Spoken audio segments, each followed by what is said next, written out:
I woke up on my 24th birthday praying for just one kind word. Instead, at 7:14 in the morning, my father's fist hammered against my bedroom door. Bam, bam, bam. I opened the door.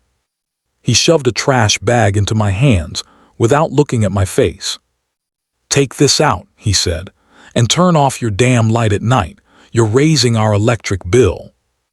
My birthday, the 12th year in a row they pretended it didn't exist. Upstairs, my sister Vanessa was on FaceTime, laughing. "Nope," she said, "nothing special happening today."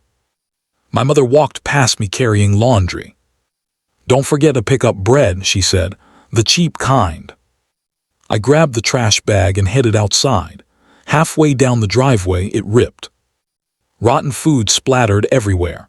I dropped to my knees, trying to scoop it back in. That's when a delivery truck pulled up. A man stepped out, holding a large envelope. "Are you Corey Ashford?" he asked. I nodded. He handed me the envelope and smiled. "Congratulations, man. This is life-changing." I tore it open right there.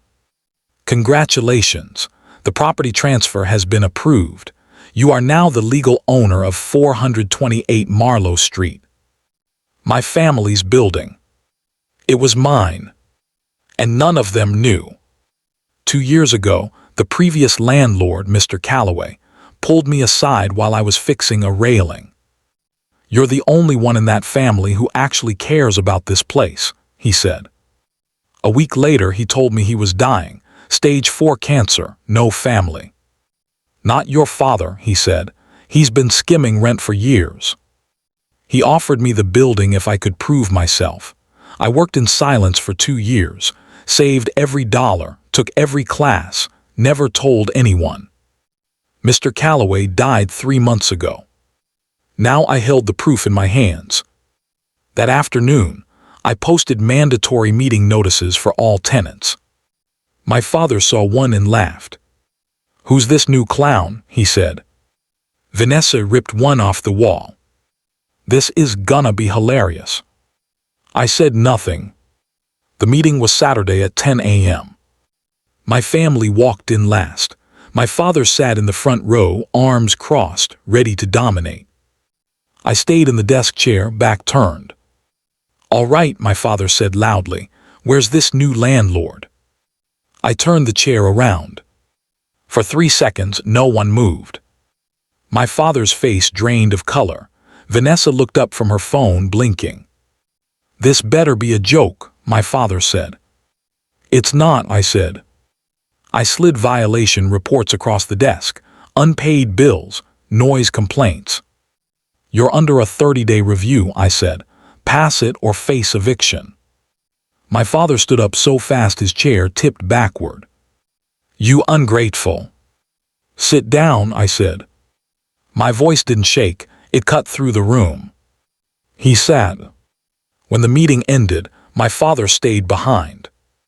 "You think you can turn on your own family," he said. I looked at him. "You did that 12 years ago," I said. "I'm just catching up." That night, my mother came to my room. "You're tearing this family apart," she said. I pulled out a cardboard box. Inside were notebooks, calendars, receipts. "Here's every meal I cooked starting when I was 12, I said. "Here's every time I stayed home to take care of Grandma while you vacationed. Here's every bill I paid." I pulled out a calendar marked with red crosses. "And here's every birthday you forgot, 12 years. My mother's face tightened. "Birthdays aren't that important," she said. "They were to me," I said. 2 days later, Mrs. Alvarez called me. "I think you should see your parents' apartment. They're destroying it." I went upstairs with my camera. The walls were scuffed, holes punched in the drywall, cabinets ripped off their hinges. My father was sitting on the couch. "Looks like the old landlord let this place fall apart," he said. I showed him security footage from 2 nights ago, him and Vanessa with a hammer, smashing things deliberately. "You're done," I said. I handed him a violation notice. You have 14 days to repair the damage or vacate. For the next week, they banged on walls at 2 a.m., left cruel notes on my door, spread rumors. Then Mrs. Alvarez came to me with an envelope. "The old landlord asked me to hold onto this for you," she said. On the front, "For Corey only." Inside were 12 birthday cards, one for every year. I read them all. "Happy birthday, Corey. I see how hard you work. Don't let them convince you you're not enough. Mr. Calloway." Every year he'd sent cards, offers to help, to mentor me. My father intercepted them all. They didn't just forget my birthdays. They stole them. I called my father. "We need to talk now." They came to my room 20 minutes later. The 12 birthday cards were spread out on my desk. My father saw them and froze. "Mr. Calloway sent me birthday cards every year," I said. "You intercepted every single one."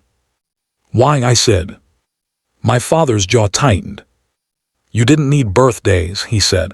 "You needed toughening. You were soft." Vanessa spoke up. "We invested in me because I had potential," she said. "You were always too emotional." My mother nodded. "We did what we had to do," she said. No apology, just justification.